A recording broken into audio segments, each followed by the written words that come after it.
हमारे पास क्वेश्चन है proof that, अगर हमारे पास लेफ्ट साइड दी हुई और हमने राइट साइड के बराबर प्रूफ करना है तो हम क्या करते हैं, लेफ्ट साइड ले लेते हैं। मैंने लेफ्ट साइड ले ली और मैंने क्या किया, NCR और NCR का फॉर्मूला यूज़ कर लिया, दोनों टर्म्स पे अलग अलग लिखा दिया, कुछ सिंप्लीफिकेशन की तो मेरे पास क्या आ गया, आइए देखते हैं। हमने क्या किया, लेफ्ट साइड ले लिया, NCR की को ओपन कर लिया, आप जैसे स्क्रीन पे देख सकते हैं फर्स्ट टर्म आ गई। इसी तरह NCR-1 को ओपन करके लिख लिया।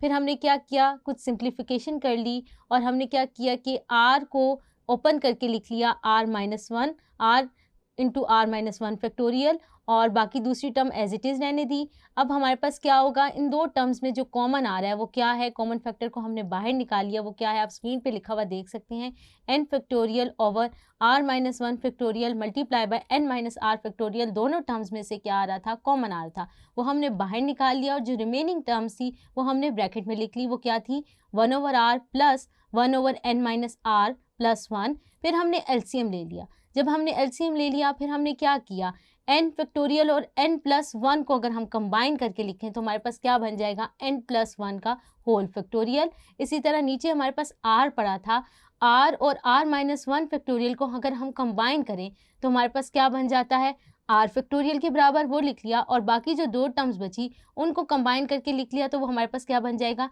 n-r प्लस 1 का होल फैक्टोरियल, जो कि हमारे पास अल्टीमेटली इक्वल आ जाएगा राइट साइड के, वो क्या है, n+1 CR। होप सो आपको इसका प्रूफ समझ आया होगा, आप स्क्रीन पे डिटेल में देख सकते हैं।